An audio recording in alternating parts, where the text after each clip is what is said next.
Hello, I am physiotherapist Mehmet Tolu from the limb lengthening surgery team Serkan Hoca. Today we are with Dr. Hülya, who finished the process with plus 10 centimeters. Hello Hülya, how are you? Hello, thank you. I'm fine. How are you? I am fine too. You completed the process. Congratulations. Yes, thank you. I will have a few questions for you. Sure, go ahead. As a doctor who turned into a patient, what was the most decisive factor in your decision to undergo the height lengthening surgery? So there were one or two factors, particularly a lack of confidence that led me to quit the surgical assistantship, experiencing that lack in the operating room, later withdrawing into myself and distancing from social environments. These were actually the most important factors. Our second question is, do your medical knowledge help reduce your fears? I wouldn't say it reduced, but I was able to orient myself a bit more. You know, when the pain started, I gave myself some suggestions. This is what's happening right now. The pain is happening because of this. Look, the nerve tension and its pain are like this. It lasts this long. By giving myself suggestions to hold on a little longer, yes, of course, it worked at that point. Did you receive any advice from your colleagues before the surgery?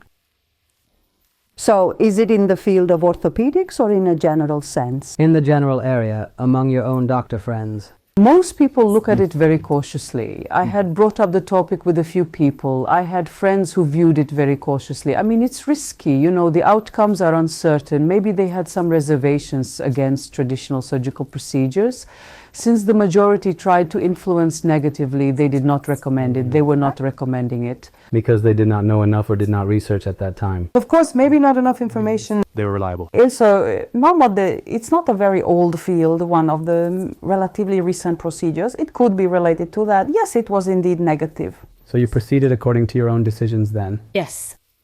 Very nice. Doctor, what did you pay the most attention to when choosing the team and the hospital? The most researched are trustworthy, competent people and a competent institution, because unfortunately the health sector market has become a bit messy and unreliable at certain points, as is common knowledge. Therefore, it's crucial to thoroughly research the company that will be doing it and the doctor who will perform the surgery, the success rate of the surgery, the success rate of the results. I always considered these. Only your research on the doctor and in general the team. I actually researched everything down to the vehicles to be used, the physiotherapist, even to all the members of the team. Did your knowledge as a doctor match your patient experience?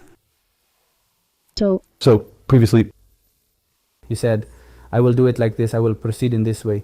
And then the patient... Well, I can't say exactly like that. Didn't it hold? It doesn't exactly fit because knowing about an event is different, experiencing it firsthand is very different. I learned this, but I can say this, it requires a will of steel. I'm saying that again, you have to really embrace it well, like why am I doing this? What do I expect from the outcome? You need to keep reminding yourself of your purpose, your goal. If you do that, maybe you won't give up. But of course, like everyone, there were times when I cried or struggled a lot while experiencing the pain. And the nice thing is you remind yourself it will pass. After all, this is a process, and part of the process, when you think like this, yes. But of course, like everyone else, I don't suffer from the pain a lot. Difficult, and yes, what was the toughest moment for you? And the centimeter range you struggled with the most? The most challenging part was after 7 centimeters. That's natural because the tension increases much more. Naturally, the muscle is trying to adapt to a new dimension. Yes, after 7 centimeters, I don't feel that I'm struggling much. You had difficult days. It tested my patience and my pain, but as I said, when supported with medication... Of course, did these pains occur every day or intermittently? It happens at certain times. You weren't in pain every 7 days. No, it happens at certain times. It becomes intense when you support it with medication, ice cold application and so on. It gets better. Very nice. What are 3 brief pieces of advice you would give to healthcare workers considering a similar surgery? Let them get an examination, especially 1 year before surgery. I found this very beneficial. Let them exercise. My second advice is to thoroughly research the company and doctor they will work with and be sure before making a decision.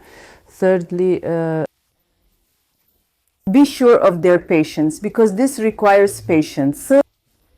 It requires serious psychological adaptation, and they should have someone accompany them, like a family member or whoever they have. With such accompaniment, they can get through this process more easily. I recommend this. Thank you. But our final question is, what changes do you believe will occur in your life with your new height from now on, with your new height plus 10 centimeters? Yes, so perhaps the inward withdrawals I experience at a later age will decrease. I will be able to enter social spaces I'm hesitant about more comfortably. I believe it will seriously repair my self-confidence a bit more, because it was a big issue, a missing piece. So I hope that the successes and beauties in my dreams, or the big... I think it will lead to steps. I mean, there are certainly good things. The fixtures just came out anyway. Yes. Hopefully in a few months though, when you reach a much better level and start walking on your own without support. I am planning to live it anyway. I mean, I will send it to you, you know, for those who want to watch and see. We've been following the process since this incident. Hopefully, we're also looking forward to your recovery in the future. Hopefully, thank you. Thank you very much for answering our questions. Thank you for listening.